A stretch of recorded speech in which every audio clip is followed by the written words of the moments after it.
نیند کے دوران مفلوج ہونا، ساکن ہو جانا یا اپنے اوپر وزن محسوس کرنا یا دل کی دھڑکن کا تیز ہو جانا جنات کا یہ سایہ ہے یا پھر کوئی اور بیماری ہے۔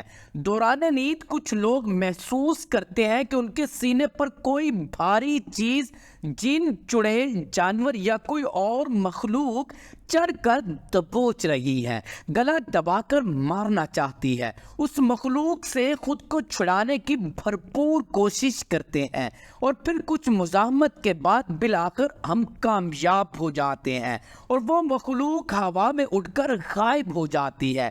جب انسان اپنی آنکھیں کھولتا ہے تو اس وقت اسے جسم مفلوج محسوس ہوتا ہے۔ پھر انسان سوچتا ہے کہ جس سے میں نے مزاحمت کی، کیا وہ کوئی بھوت کا سایہ تھا یا محض ڈراؤنا خواب یا پھر کچھ اور تھا۔ گھبرانے کی ضرورت نہیں۔ ایسا بہت کم لوگوں کے ساتھ ہوتا ہے کہ صبح اٹھنے سے پہلے یا دوران نیند کچھ ایسی مزاحمت کا سامنا کرنا پڑتا ہے، یا پھر رات کے کسی پہر بھی ایسا ہونا مشاہدے میں آیا ہے۔ یہ عمل دراصل انگریزی میں سلیپ پیرالائسس کہلاتا ہے۔ یہ دوران نیند ایک انتہائی خوفناک قسم کا تجربہ ہوتا ہے جو ایک عام کیفیت یا عمل ہے۔ اس عمل کے دوران انسان خود کو ہوش میں تو محسوس کرتا ہے مگر حرکت نہیں کر پاتا۔ سلیپ پیرالائسس اکثر یا تو نیند میں ہوتا ہے یا پھر جب آدمی نیند سے بیدار ہونے والا ہوتا ہے تو یا اس وقت ہوتا ہے۔ اس کیفیت کے دوران آدمی اپنے جسم پر ایک شدید قسم کا دباؤ محسوس کرتا ہے۔ اسے لگتا ہے کہ جیسے کوئی اس کا گلا دبا رہا ہو یا پھر ایک بہت خوفناک شکل کی مخلوق اس کے جسم پر چڑھ بیٹھتی ہے جو اس پر مختلف طریقوں سے حملے کر رہی ہوتی ہے۔ لیکن یہ سب کچھ اس وقت تک ہی ہوتا ہے جب تک اس شخص کی آنکھیں بند ہوتی ہیں۔ جیسے ہی وہ آنکھیں کھولتا ہے تو سب کچھ بدل جاتا ہے۔ یہ کیفیت چند سیکنڈ سے لے کر چند منٹ تک رہ سکتی ہے، بعض مرتبہ کچھ طویل بھی ہو جاتی ہے۔ سلیپ پیرالائسس کی کئی وجوہات ہو سکتی ہیں، جیسے کوئی صدمہ، اضطرابی کیفیت، ذہنی دباؤ۔ اکثر ان وجوہات کی بنا پر سلیپ پیرالائسس کا زیادہ امکان ہوتا ہے۔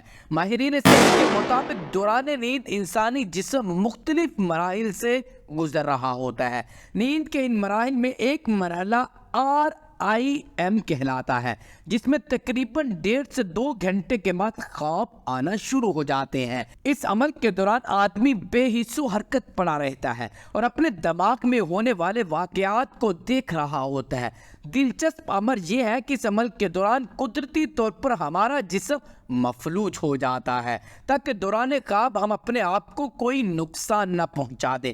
جسم کا مفلوج ہونا قدرتی ہے، جو ہمارے لیے ایک تحفہ بھی ہے۔ مگر جب آدمی ریپڈ آئی موومنٹ نیند کے دوران خواب بینی کے مرحلے کے ختم ہونے سے پہلے بیدار ہو جاتا ہے تو اس وقت سلیپ پیرالائسس ہوتا ہے۔ ماہرین کے مطابق REM ریپڈ آئی موومنٹ نیند کے اس سٹیج کو کہتے ہیں جب آدمی کا دماغ ایکٹیو ہوتا ہے اور خواب آنے لگتے ہیں۔ ریپڈ آئی موومنٹ کے دوران ہمارے جسم کے مسلز کی حرکت بند ہو جاتی ہے اور یہ اس لیے ہوتا ہے کہ دوران خواب آدمی خود کو نقصان نہ پہنچائے۔ جب آدمی کا دماغ اس ریپڈ آئی موومنٹ فیز سے پہلے ہی نکل آتا ہے تو سلیپ پیرالائسس ہو جاتا ہے، لیکن اس وقت تک جسم حرکت نہیں کر پاتا۔ بہت سارے افراد اس دوران سلیپ پیرالائسس فریب خیال محسوس کرتے ہیں اور یہ اس وجہ سے ہوتا ہے کہ آدمی کا دماغ ابھی تک خواب کی حالت میں ہوتا ہے۔